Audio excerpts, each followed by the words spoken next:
नमस्कार, मैं हूं आलोक यात्री लेकर आया हूं आपके लिए आपका पसंदीदा प्रोग्राम इंडिया डेली का खास शो शैतान। शैतान की फितरत है साजिश रचना और हम करते हैं उसकी हर साजिश को बेनकाब।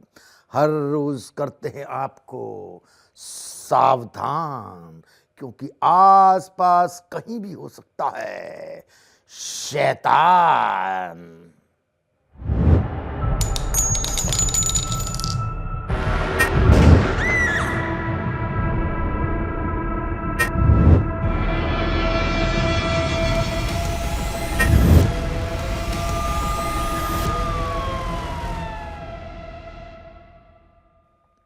मुंबई, जहां रहती है सितारों की चकाचौंध, जिसमें छिपे बैठे हैं कुछ ऐसे शैतान जो लड़कियों को धकेलना चाहते हैं एक नरक में।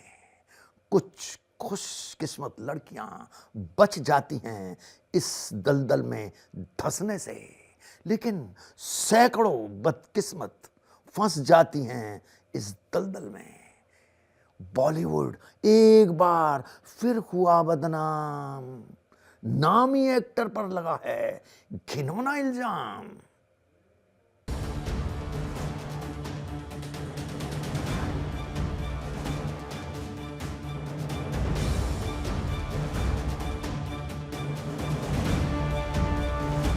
चकाचौंध से भरी फिल्म इंडस्ट्री में कई बड़े स्टार्स पर कास्टिंग काउच से लेकर रेप छेड़छाड़ तक के आरोप लग चुके हैं। कई स्टार तो जेल तक की हवा खा चुके हैं, लेकिन लड़कियों से यौन शोषण का सिलसिला थमता नहीं दिख रहा है।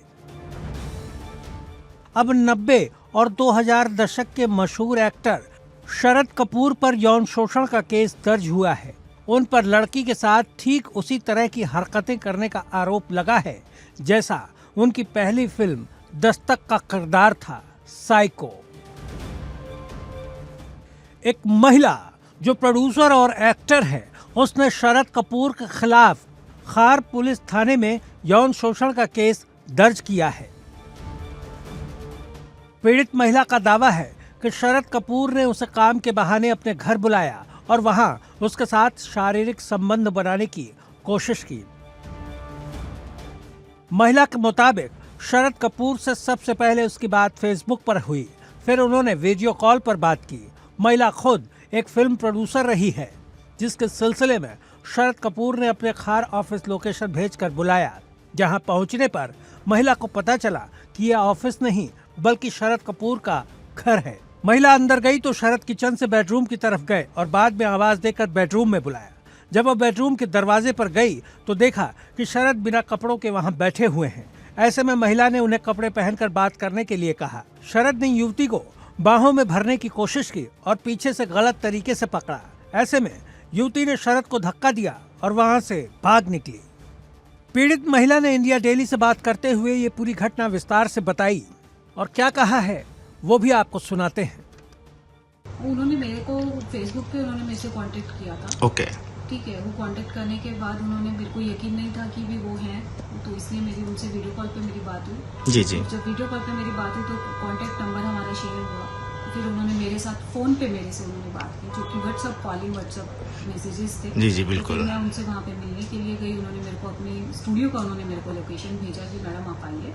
मैं वहाँ उनको गई मिलने के लिए, लेकिन वो स्टूडियो नहीं था, उनका घर था। तो जब मैं उनके घर पे गई तो वहाँ पे वो एक जाने के बाद वो अपनी नंगी हालत में थे।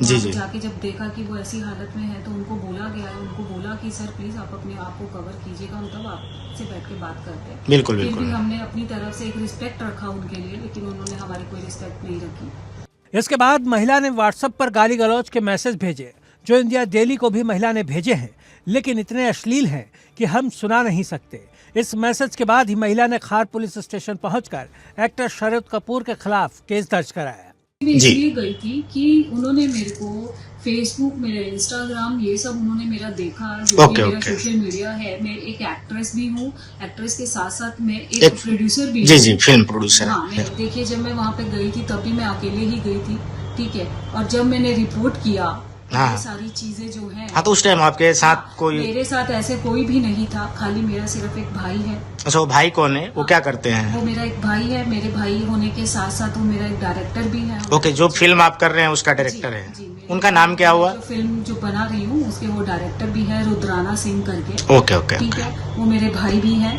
ठीक है। बिल्कुल, वो भी बिल्कुल। मेरे साथ खड़े थे, वो आज भी मेरे साथ खड़े हैं। खार थाने में महिला की शिकायत पर शरद कपूर के खिलाफ भारतीय न्याय संहिता की धारा 74, धारा 75 और धारा 79 के तहत केस दर्ज कर पुलिस ने जांच शुरू कर दी है। शरद कपूर ने महिला को जब मिलने के लिए बुलाया तो उसके पहले भी इन दोनों की फोन पर कई बार बात हो चुकी थी। सोशल मीडिया पर चैट भी होती थी। शरद कपूर ने कई ऑडियो नोट भेजे थे, जिनमें से कुछ आपको सुनाते हैं, जो महिला ने पुलिस के साथ साथ इंडिया डेली के साथ भी शेयर किए हैं। पहले ऑडियो नोट में शरद कपूर ने महिला से फोन करने को कहा। शरद कपूर बोल रहा, प्लीज कॉल मी डार्लिंग। दूसरे ऑडियो में शरद कपूर महिला से उसकी फोटो मांगते हुए सुनाई दे रहे हैं। अरे एक नहीं, बहुत सारी फोटो भेजो यार, क्या तू भी इतना फोटो का तेरे गैलरी में भेज मुझे, कम से कम निहारता रहूं मैं। ये सारी बातें सोशल मीडिया के चैट बॉक्स की हैं, जिसमें शरद कपूर ने एक ड्रेस भेजकर महिला से वैसी ही ड्रेस पहनने को भी कहा है। ऐसे वाला ड्रेस पहन, ऐसे वाला, ये अच्छा लगेगा तेरे को भी। हाँ, साड़ी बड़ी बहुत तो वो हो जाएगा, कॉम्प्लिकेटेड है, यही पहन ले। शरद कपूर ने महिला से उसकी फोटो तो मांगे ही, उसे ड्रेस भेजकर उसी तरह की ड्रेस पहनने को कहा, साथ ही साड़ी में भी फोटो मांगी। सनवी और साड़ी का पिक्चर। अब 3 ऑडियो नोट आपको सुनाते हैं, जिन्हें सुनकर ऐसा लगता है कि ये तब की हैं जब महिला शरद कपूर से मिलने के लिए जा रही थी। Sit in the auto and give me a call. अरे हो गया 10 मिनट, कॉल मी, लोकेशन भेज अपना। शरद कपूर एक पॉपुलर एक्टर हैं, जिन्होंने हिंदी और बंगाली फिल्मों में काम किया है। वो शाहरुख खान, सुष्मिता सेन, ऐश्वर्या राय जैसे बड़े सितारों के साथ भी काम कर चुके हैं। शरद कपूर ने अपने करियर की शुरुआत असिस्टेंट डायरेक्टर के तौर पर की थी। 1996 में महेश भट्ट ने उन्हें फिल्म दस्तक में कास्ट किया था, जिसमें शरद ने सुष्मिता सेन के साथ डेब्यू किया था। इस फिल्म में उन्होंने साइको लवर का किरदार निभाया था। शरद कपूर जोश, एलओसी कारगिल और लक्ष्य जैसी फिल्मों में भी नजर आ चुके हैं। जानकारी के मुताबिक शरद ने 2008 में पश्चिम बंगाल के पूर्व मुख्यमंत्री ज्योति बसु की पोती कोयल बसु से शादी की थी। काफी समय से वो सुर्खियों से दूर थे। वो किसी प्रोजेक्ट में भी नहीं दिखे थे, लेकिन अचानक से चर्चा में वो इस तरह आएंगे, ये उनके फैंस को भी उम्मीद नहीं थी। आरोपों के बाद इंडिया डेली ने जब शरद कपूर से बात की तो उन्होंने महिला पर ही उल्टा आरोप लगा दिया और कहा कि महिला उनसे पैसे लेना चाहती है। उन्होंने महिला के साथ कुछ भी गलत नहीं किया है। आरोप सच हैं या फिर शरद कपूर जो कह रहे हैं वो, ये बात जांच के बाद ही पता चल पाएगी। लेकिन महिला के आरोपों के बाद एक बार फिर से बॉलीवुड पर कीचड़ उछला है। एक्टर शरद कपूर की इमेज भी रियल विलेन वाली हो चुकी है। Bureau report, India daily.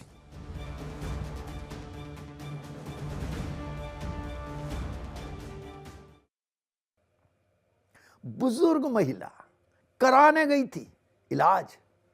झाड़ फूंक करने वाले के अंदर का जाग उठा शैतान। महिला को बताकर डायन किया खूब प्रताड़ित। गर्म सलाखों से दागा, सिर मुंडवाकर पोती मुंह पर कालिक। राजस्थान को किया शर्मसार।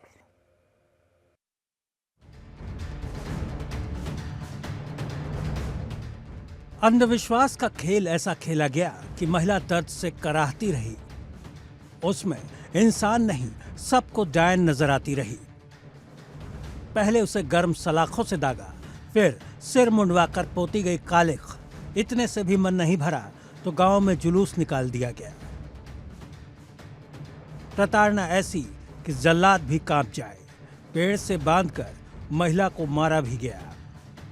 ये पूरा मामला राजस्थान के बूंदी जिले के हिंडौली इलाके का है, जहां ये पाप हुआ है। इंसानियत शर्मसार हुई है।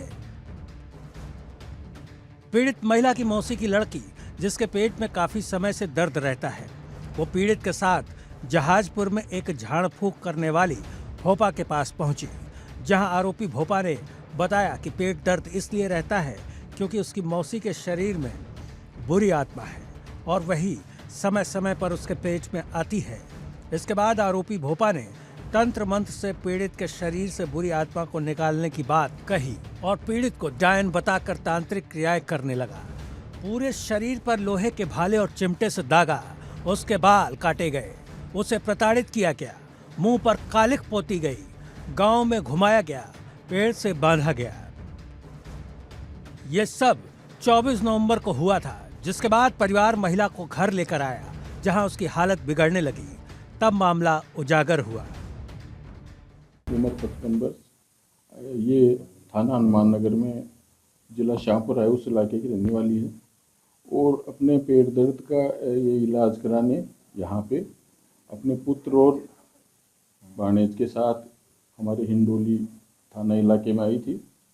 वहाँ पे इलाज के नाम पे जो अखंडी अंधविश्वासी हैं, जो भोपा है, उसने इसको टॉर्चर किया, चिमटा वगैरह से इसको दाग दिया और कई तरह से टॉर्चर किया। पहले वो लोग वहाँ जाते रहे हैं तो उन्होंने कहा कि हमारे भी फ़ायदा हुआ है। उसके चेस्ट में दर्द था इसके बेटे के, तो अंधविश्वास के नाम पे वो इसको लेके चले गए। वहाँ जाके इसको प्रताड़ित किया गया, दागा गया, अन्य तरह से प्रताड़ित किया गया। पीड़ित महिला के पूरे शरीर पर जले के निशान हैं। वो दर्द से अब भी तड़प रही है। पहले उसे स्थानीय अस्पताल में भर्ती कराया गया, जहां से हालत गंभीर होने के बाद जयपुर रेफर कर दिया गया। पीड़िता का हमने मेडिकल करवाया, बहुत घाव है और बिल्कुल जो इंजरीज है वो डेंजरस टू लाइफ है। तो वो यहाँ बूंदी एडमिट है या she has been referred to somewhere? अभी नहीं है, अभी बूंदी नहीं है, she has been referred to, अभी देवली थी, अब वहाँ से रेफर कर दिया उसको। मामले का वीडियो वायरल हुआ, शिकायत की गई तो पुलिस ने एफआईआर दर्ज कर भोपा समेत 5 आरोपियों को हिरासत में ले लिया और कड़ी कार्रवाई का आश्वासन दिया गया।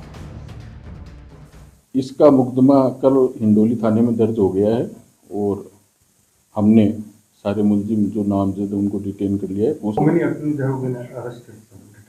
नामजद 5 है, 5 को हमने डिटेन कर लिया। मुकदमा हमने कल दर्ज कर लिया और हम सख्त से सख्त कार्रवाई कर रहे हैं। जो नामजद एफआईआर में हाँ, वो मेन भोपे को कर लिया है और लेडीज 4 लेडीज है और इसके अलावा भी अगर कोई मुलजिम होगा तो उसको भी किया जाएगा। महिला को डायन बताकर प्रताड़ित करने की जानकारी लगने पर महिला आयोग ने भी मामले का संज्ञान लिया और जांच के लिए टीम भेजी। केस इटूदा पंचायत का है और ये देवताड़ा के इन औरत को जला दिया था। मेरे फोन आया था महिला आयोग से, भीलवाड़ा से फोन आया था। जो मैं ये काम करती हूँ, महिला आयोग में काम करती हूँ, इसलिए आई थी, इनकी जानकारी के लिए आई थी। ये बावन आके उनको बांध के जला दिया, 10-20 आदमियों के जला दिया। 27 तारीख की दीतवार की है और ये 10 तारीख से वहीं रख रखी थी इन औरत को, 2 माँ बेटी को। तो सिरविर काटा, सिरविर में बाल वाला हटा दिया? हाँ, हटा दिया, उनका बाल हटा दिया, पूरे भाला वाला लग रहा है, सारे चिमटा लग रहा है। महिला की हालत कैसी है अभी? गंभीर है अभी। अच्छा, अभी गंभीर, यहाँ से निकाल दिया, देवली लगे। हाँ। तो कार्रवाई होगी इसमें क्या? हाँ, कार्रवाई तो होनी चाहिए ना। राजस्थान की इस तस्वीर को जिसने भी देखा वो सन्न रह गया। 2024 में भी इस तरह के अंधविश्वास का खेल चल रहा है, जिसके बारे में पुलिस को भी पता है। बावजूद इसके लोगों के विश्वास का फायदा उठाकर शैतान अपना धंधा चला रहे हैं, जिनका कोई कसूर नहीं, उन्हें डायन बताकर प्रताड़ित कर रहे हैं। Bureau report, India daily. बस उसके अंदर शैतान ने दी दस्तक, 3 महिलाओं पर फेंका केमिकल, महिलाएं हुई बेहाल, तो पहुंचाया गया अस्पताल। तब तक भाग चुका था हैवान। पुलिस की जांच के साथ शैतान की गिरफ्तारी का काउंटडाउन हुआ स्टार्ट।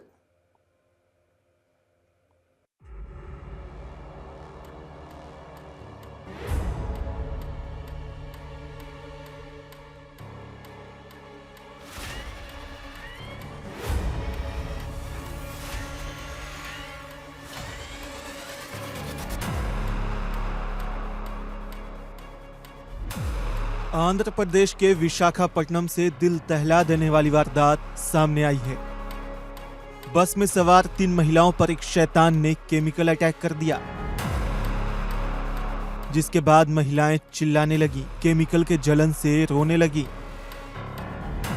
महिलाओं पर जो केमिकल फेंका गया था उसे एसिड माना जा रहा है, जिसकी जांच की जा रही है कि ये एसिड ही है या फिर कोई दूसरा केमिकल। ये पूरी घटना ITI जंक्शन की है। जब RTC बस गिरिजालक जा रही थी, उसी दौरान एक अज्ञात शख्स ने बस में बैठे 3 महिलाओं के ऊपर केमिकल फेंक दिया, जिसके बाद महिलाएं दर्द से चिल्लाने लगी और जोर जोर से चीखने लगी, जिसे देखकर ड्राइवर ने तुरंत बस को रोकी और लोगों की मदद से तीनों महिलाओं को अस्पताल पहुंचाया गया। एसिड अटैक की खबर मिलते ही पुलिस मौके पर पहुंची और जांच शुरू कर दी। ये पूरी जांच कंचरापालम CI चंद्रशेखर के नेतृत्व में हो रही है। उनके मुताबिक जिस केमिकल से अटैक हुआ वो एसिड ही है या कोई दूसरा रसायन, इसकी जांच की जा रही है। फिलहाल पुलिस आरोपी की तलाश कर रही है। उसकी गिरफ्तारी के लिए सुराग तलाशे जा रहे हैं। अभी तक ये जानकारी नहीं मिल सकी है कि आरोपी ने केमिकल से अटैक तीनों महिलाओं को टारगेट करके किया था या फिर इनमें से किसी एक को टारगेट किया था और गलती से तीनों चपेट में आ गईं। आरोपी का केमिकल अटैक के पीछे क्या मोटिव था, इन सारे सवालों का जवाब तभी मिल पाएगा जब शैतान सलाखों के पीछे पहुंचेगा। Bureau report, India daily. Chandigarh में बम ब्लास्ट कर हरियाणा भागे शैतान, बाइक वाले से लिफ्ट लेकर छोड़ा।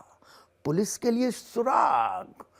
200 किलोमीटर लंबे रूट पर 500 CCTV से जुड़ी कड़ियां, गुनहगारों के हाथों में पड़ी बेड़ियां।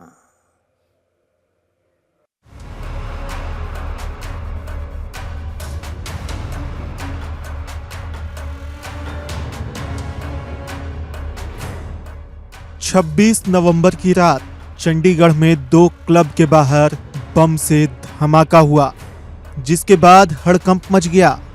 पुलिस ने जब कई CCTV फुटेज खंगाले तो बाइक सवार 2 लोग इसमें नजर आए, जिनके बारे में जब पुलिस ने जानकारी जुटाई तो पता चला कि दोनों हरियाणा के हिसार के रहने वाले हैं। तब इनकी तलाश के लिए अलग अलग टीमें बनाई गई और CCTV की तलाश शुरू हुई। पुलिस के मुताबिक आरोपी चंडीगढ़ में ब्लास्ट करने के बाद बाइक से हरियाणा में एंट्री कर गए और हिसार चंडीगढ़ हाईवे पर सैनी माजरा टोल पर पहुंचे। यहां दोनों ने बाइक छिपा दी और हरियाणा रोडवेज की बस में सवार हो गए। यहां से दोनों हिसार के बरवाला स्थित डिपोट टी स्टॉल पर पहुंचे, जहां से उन्होंने सोनू नाम के युवक से बाइक पर लिफ्ट ली, फिर अपने अपने गाँव पहुँच गए। चंडीगढ़ पुलिस की अलग अलग टीमें आरोपियों के पीछे लगी हुई थी। पुलिस ने चंडीगढ़ से हिसार जिले में बरवाला के बीच 200 किलोमीटर लंबे रूट पर तकरीबन 500 CCTV कैमरों की फुटेज खंगाली। पुलिस ने डिपोट टी स्टॉल पर CCTV चेक किए तो आरोपी बस से उतरते दिखे। पुलिस को CCTV में सोनू की बाइक भी दिखी। बाइक के नंबर से पुलिस सोनू तक पहुंची। सोनू ने पुलिस को दोनों आरोपियों के बारे में बताया। चंडीगढ़ पुलिस ने STF को इसकी सूचना दी, साथ ही आरोपियों के फोटोज भी शेयर किए गए। चंडीगढ़ पुलिस और हिसार एसटीएफ दोनों को हिसार में ढूंढ रही थी। इसी दौरान सूचना मिली कि दोनों आरोपी हिसार के साउथ बाईपास पर पीरामली गांव की तरफ जा रहे हैं। पुलिस ने 4 किलोमीटर तक उनका पीछा किया। अंधेरा होने के कारण उन्होंने गड्ढे में बाइक उतार दी। पुलिस ने उन्हें सरेंडर करने को कहा। उनके पास ऑटोमेटिक पिस्टल थी। उन्होंने पुलिस से बचने के लिए कई राउंड फायरिंग की, जिसके 2 पुलिस कर्मियों को गोली लगी। हालांकि बुलेट प्रूफ जैकेट होने की वजह से दोनों बाल बच गए। पुलिस की जवाबी फायरिंग में दोनों आरोपियों के पैरों में गोली लगी, जिसके बाद दोनों को गिरफ्तार कर लिया गया। पकड़े गए दोनों आरोपी कबड्डी खिलाड़ी हैं। पकड़े गए दोनों बदमाशों में से एक 21 साल का विनय, जो देवा गांव का रहने वाला है, तो वहीं दूसरी ओर पकड़ा गया दूसरा बदमाश 22 साल का अजीत है, जो हरियाणा के खरड़ गांव का रहने वाला है। खास बात यह है कि दोनों ही कबड्डी प्लेयर हैं, एक सर्कल लेवल पर तो एक नेशनल लेवल पर कबड्डी खेल चुका है। बात की जाए दोनों आरोपियों की, जिसमें अजीत 10वीं पास है और उस पर आर्म्स एक्ट के मामले दर्ज हैं, जबकि विनय जाट कॉलेज से बीए कर चुका है। पुलिस के मुताबिक विनय पर अटेम्प्ट टू मर्डर के 8 मामले भी दर्ज हैं। पूछताछ में दोनों आरोपियों ने कई खुलासे किए। विनय ने बताया कि उसका दोस्त, जिसका नाम साहिल है और वह पेट शब्द गांव का रहने वाला है, उसने जालना में एक हत्या की थी, जिस मामले में वह गिरफ्तार हुआ था। गिरफ्तारी के बाद साहिल ने विनय को कहा था कि वह उसकी गिरफ्तारी की जानकारी रणदीप को दे दे, जो अमेरिका में मौजूद है। पूछताछ में विनय ने यह खुलासा किया है कि जब विनय ने साहिल की गिरफ्तारी के बारे में यूएसए में बैठे रणदीप को इस बारे में सूचना दी, तो रणदीप ने विनय को एक काम सौंपा, जिसमें रणदीप ने विनय को कहा कि उसे हिसार बस स्टैंड जाना है और वहां पर उसे एक आदमी मिलेगा जो उसे कुछ सामान देगा। वो सामान लेकर उसे चंडीगढ़ जाना है। विनय ने अपने दोस्त अजीत से इस बारे में बात की और दोनों पहले करनाल गए और वहां बस स्टैंड पर उन्हें एक आदमी मिला, जिसने उन्हें एक बैग दिया जिसमें बम थे। पुलिस की पूछताछ में विनय ने बताया कि वो वहीं से बम को साथ लेकर बस से ही चंडीगढ़ चले गए, जहां उन्हें एक आदमी मिला जिसने उन्हें एक बाइक दी और उसी बाइक से रेकी कर वारदात को अंजाम दिया। सूत्रों की माने तो गोल्डी बराड़ के कहने पर ही इस वारदात को अंजाम दिया गया। सूत्रों के मुताबिक चंडीगढ़ में दोनों क्लबों के बाहर धमाका करने के बाद आरोपी विनय और अजीत बस पकड़कर वापस हरियाणा के हिसार आ गए। हिसार आने के बाद दोनों बड़े आराम से रहने लगे, लेकिन क्योंकि मामला बड़ा था और हरियाणा एसटीएफ के पास भी वारदात का सीसीटीवी मौजूद था, तो एक दिन सीसीटीवी मॉनिटरिंग करते वक्त दोनों लोग पहचाने गए, जिसके बाद हरियाणा एसटीएफ ने दोनों लोगों के बारे में जानकारी चंडीगढ़ पुलिस के साथ शेयर कर दी। चंडीगढ़ पुलिस और हरियाणा एसटीएफ ने मिलकर दोनों की लोकेशन ट्रैक की और शुक्रवार की शाम इनकी लोकेशन हिसार में पुख्ता होने के बाद एनकाउंटर को अंजाम देकर दोनों को गिरफ्तार कर लिया गया। फिलहाल पुलिस लगातार इनसे पूछताछ कर रही है। गोल्डी बराड़ और उसके गैंग के लोगों के बारे में जानकारियां इकट्ठा कर रही है। Bureau report, India daily.